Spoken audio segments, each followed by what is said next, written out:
All right, so our next three examples, I'm going to kind of go through a little bit more quickly. First step is to make it equal 0. So I'm going to move this 9 over.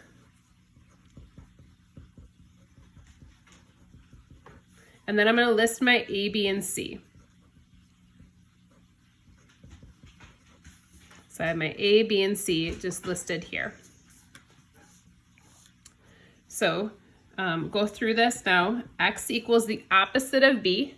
So B is 7 here, so I'm going to do -7 plus or minus B squared minus 4 times A times C all over 2 times A. So now at this point, I'm going to do everything underneath the root. So 7 squared is 49. Oops, that should be a -7 there.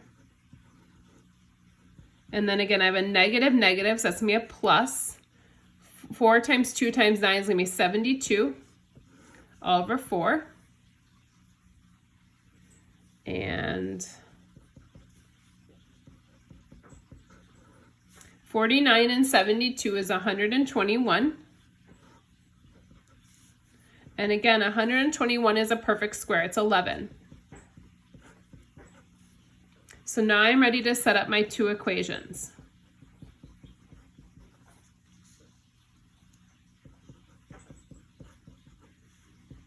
So this ends up being 4 over 4, which is 1, or -18 over 4, which is a -9 over 2, or -4.5. So not as nice of a number, but still works out there.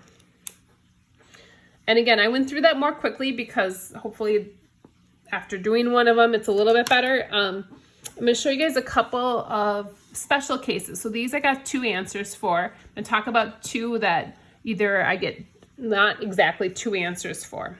So we'll do that next here. So I'm going to move this 30x over. Again, I need it to equal 0. Now in this case, I wrote it in order. I wrote it highest power down to lowest. So I put that 30x in the center because it makes sense there, because then I'm easily able to tell what A, B, and C are.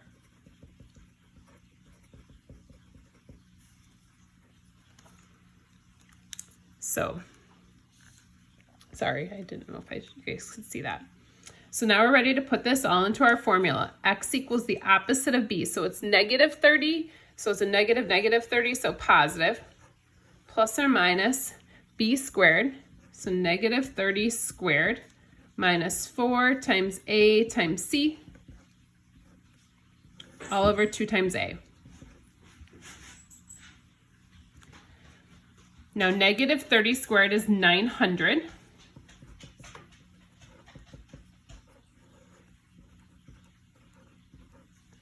Minus, there's only one minus, so minus 4 times 5 times 45 is also 900. 2 times 5 is 10. 900 minus 900 is 0.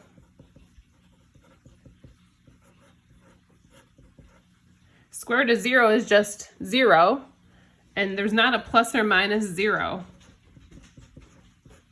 I can't really do that, so that just goes away. So I end up with 30 over 10. So my X value just ends up being 3.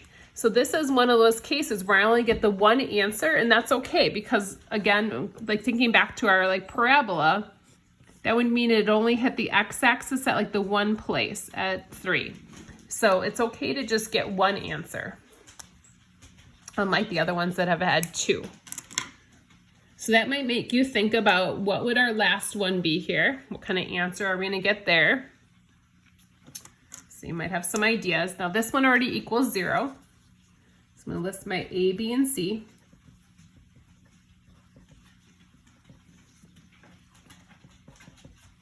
So opposite of B is 3 plus or minus B squared minus 4 times A times C all over 2 times A.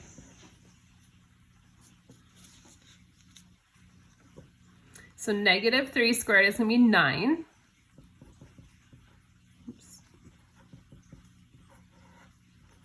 Minus 4 times 4 times 5 is 80. Now 9 minus 80 is a negative 72. Now, if you go and try to put a negative 72 in your calculator is going to say something like domain error or not like a invalid input or something like that. It's going to give you an error message. In this case, because this is not a real answer. There's only an imaginary solution here. So we're not going to work with imaginary solutions. So this is a problem that has no solution. So again, this is a case where now the parabola might not hit the x-axis at all. So this one has no solution. So watch out for ones like these. They're a little bit more special case, but they might come up. So shoot me an email if you guys have any questions. I'd be glad to meet with you guys. Just a reminder that on Fridays, that's a great time to get help from me or work on missing work. So let me know if I can help in any way. I'd be glad to kind of get you guys going on the right track if you need it. Take care. I hope you guys are well. Bye-bye.